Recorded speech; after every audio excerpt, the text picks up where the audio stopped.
Bonjour.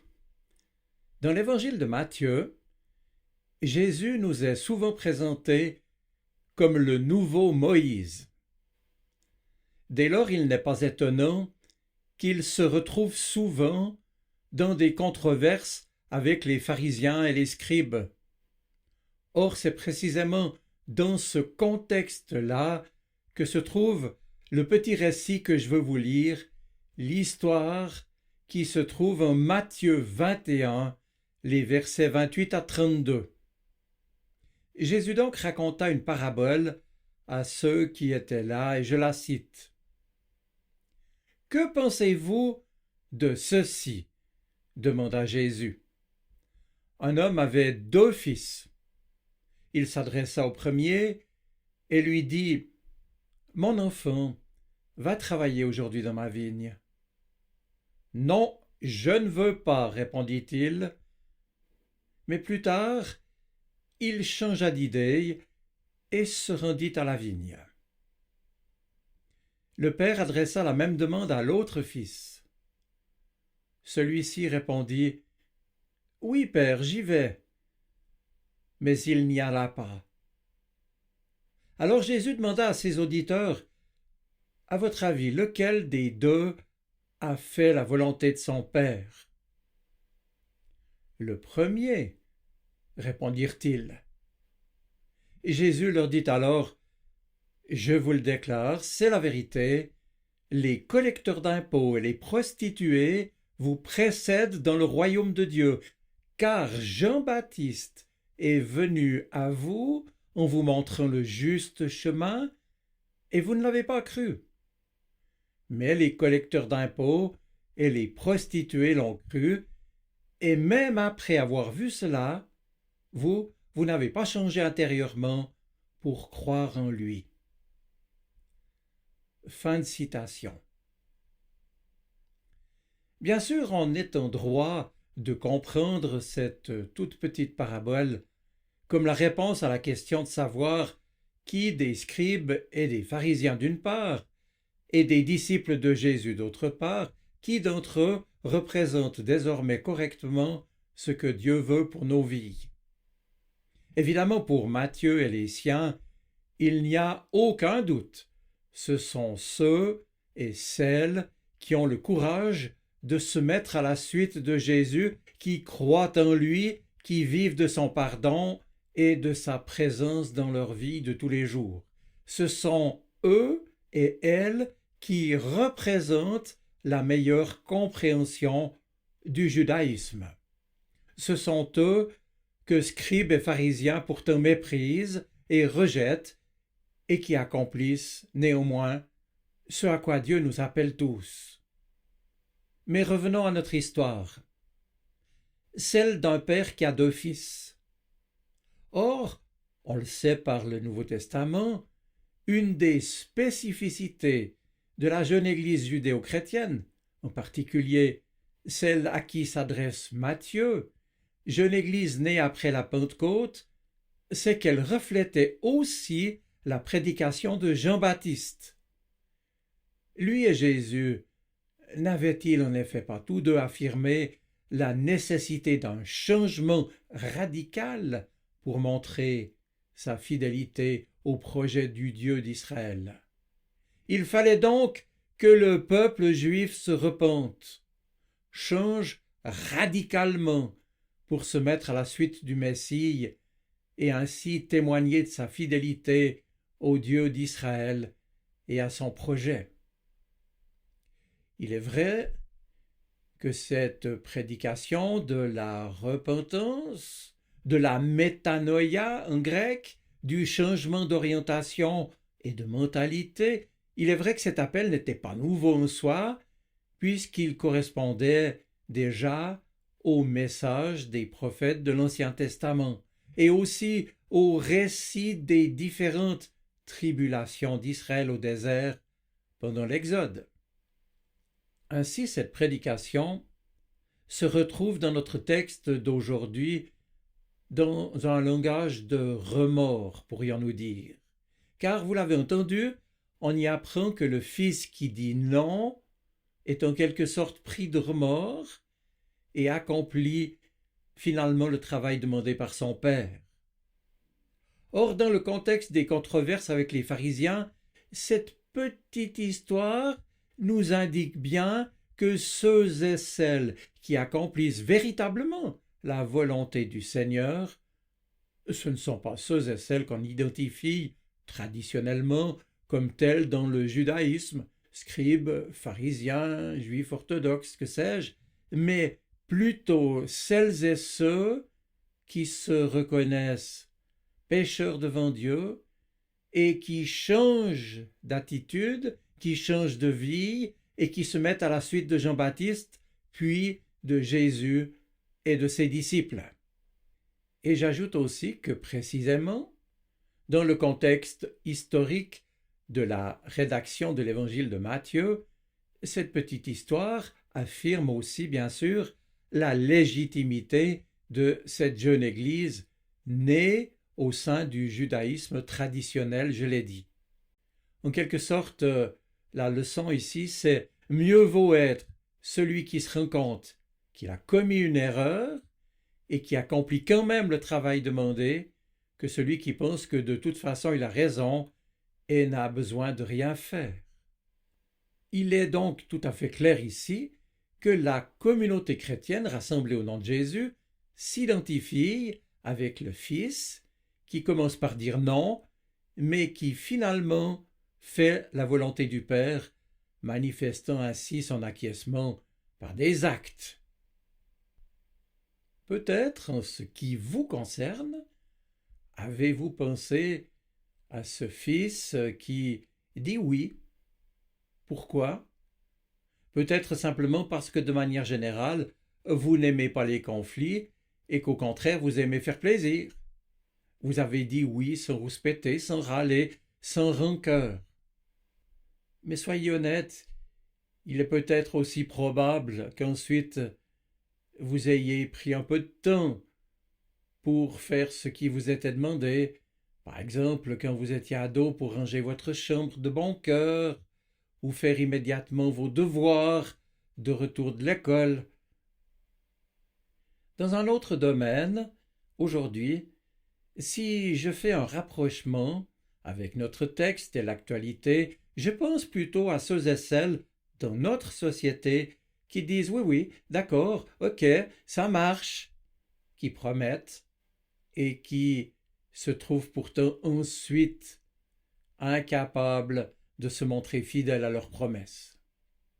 Et puis, je me demande si cette histoire peut aussi nous inviter à réfléchir à ce fils qui est éjecté de l'Évangile aussi vite qu'il est entré, ce fils qui dit oui à la volonté du Père, mais qui donc ne fait rien pour l'accomplir. Ce d'autant, je vous l'avoue, que dans un premier temps, cette histoire qui nous oblige en quelque sorte à choisir entre l'un des deux fils et qui nous place un peu dans la position d'un père qui aurait à dire lequel des deux fils il préfère, cette histoire-là me dérange un peu. Et puis en y réfléchissant, dans un deuxième temps, en y regardant de plus près, c'est vrai que je découvre que la parabole ne va pas exactement dans cette direction. Elle ne nous dit en tout cas pas explicitement que le père préfère un de ses fils à l'autre. Non, elle explique tout simplement qui a fait la volonté du père et qui ne l'a pas faite. Et comme c'est une histoire, une parabole, évidemment, elle ne se préoccupe plus ensuite du devenir des personnages. Pourtant, c'est vrai qu'aussi ce récit et dans d'autres textes de Matthieu, on a parfois utilisé certains textes pour nuire à d'autres, pour juger les autres. Et plus tard, notamment dans l'histoire de l'Église, quand on est sorti de cette dispute du premier siècle qui se produisait au sein du judaïsme, certains textes ont permis, et celui-ci aussi, ont permis à certains d'affirmer à tort que la supériorité du christianisme était flagrante sur le judaïsme, et d'affirmer catégoriquement que désormais le peuple élu, c'était donc les chrétiens, qu'ils avaient réussi là où les Juifs avaient failli. Bien sûr, je m'empresse de dire que cette interprétation des textes du Nouveau Testament et de cette parabole est fausse et dommageable, car cette lecture, on l'a compris, ne conduit qu'au jugement, au rejet, à la destruction de l'autre. Inutile d'insister, je pense. Alors, comment pouvons-nous réfléchir à cette histoire en essayant justement de sortir de cette logique de jugement et en essayant surtout d'abandonner ce schéma « c'est eux contre nous ». Comment peut-on lire ce récit en prenant au sérieux le fait que l'Évangile est véritablement une bonne nouvelle pour tous et pour toutes? Eh bien, je crois et j'affirme que cette histoire n'est pas un jugement, mais un appel à faire ce qu'il faut pendant qu'il est encore temps. En somme, son message pour nous, c'est « tu peux encore changer ». Oui, tu peux encore changer. Et puis, une bonne façon de réfléchir à une lecture alternative est de réfléchir à ce qui habite précisément ce personnage qui dit oui et qui ensuite abandonne. Comment pourrions-nous l'aider?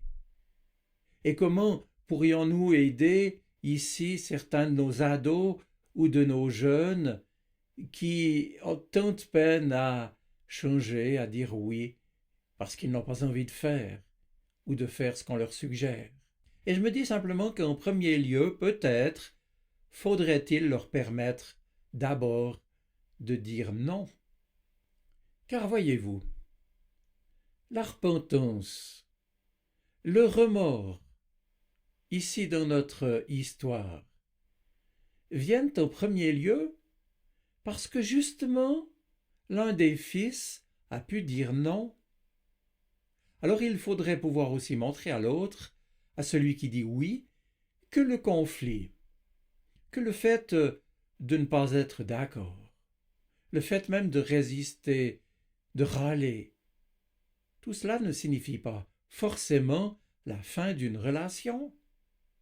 Il est possible de partager ce qu'on ressent, ses colères, ses émotions, ses frustrations, et pourtant que la beauté d'une relation dans laquelle on a confiance, dans laquelle on place sa confiance, ne s'arrête pas avec notre colère ou avec notre désaccord. Et là encore, l'histoire d'Israël nous offre des exemples. Combien de fois le peuple élu n'a-t-il pas protesté pendant son errance dans le désert? Et pourtant, ces protestations et ces colères n'ont pas mis en péril la relation avec Dieu.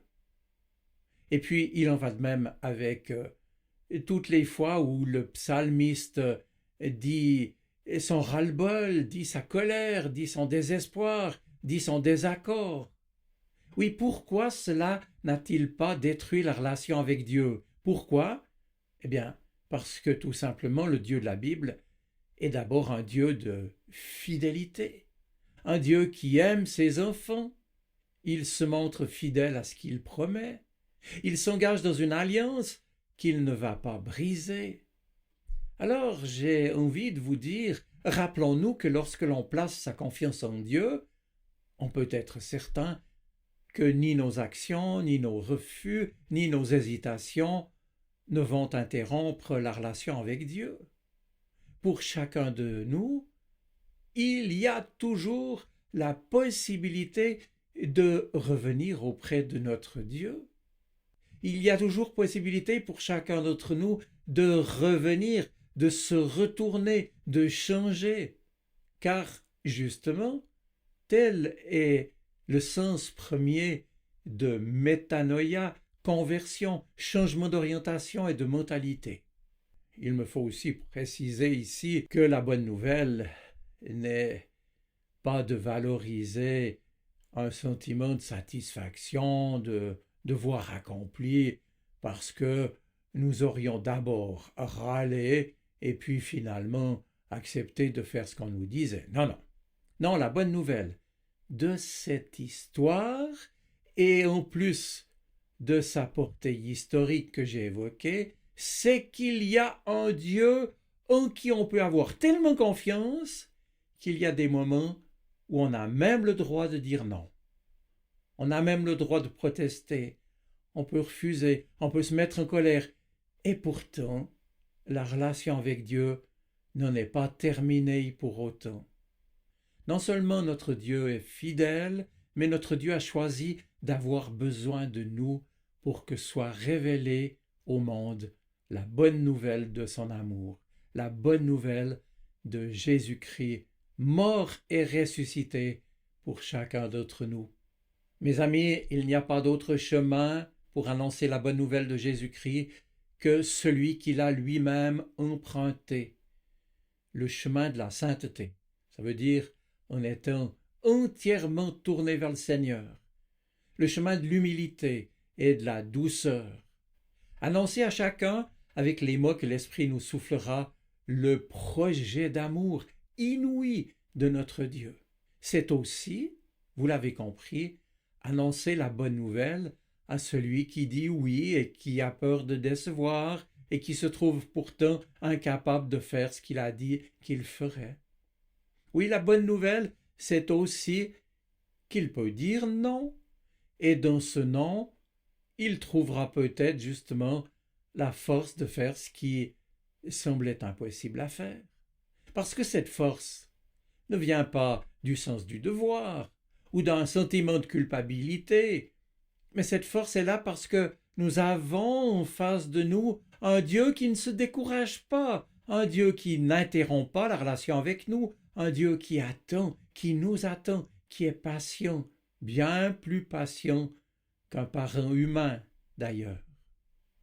Décidément, cette histoire n'est pas un jugement, mais un appel, mes amis, à faire ce qu'il faut pendant qu'il est encore temps.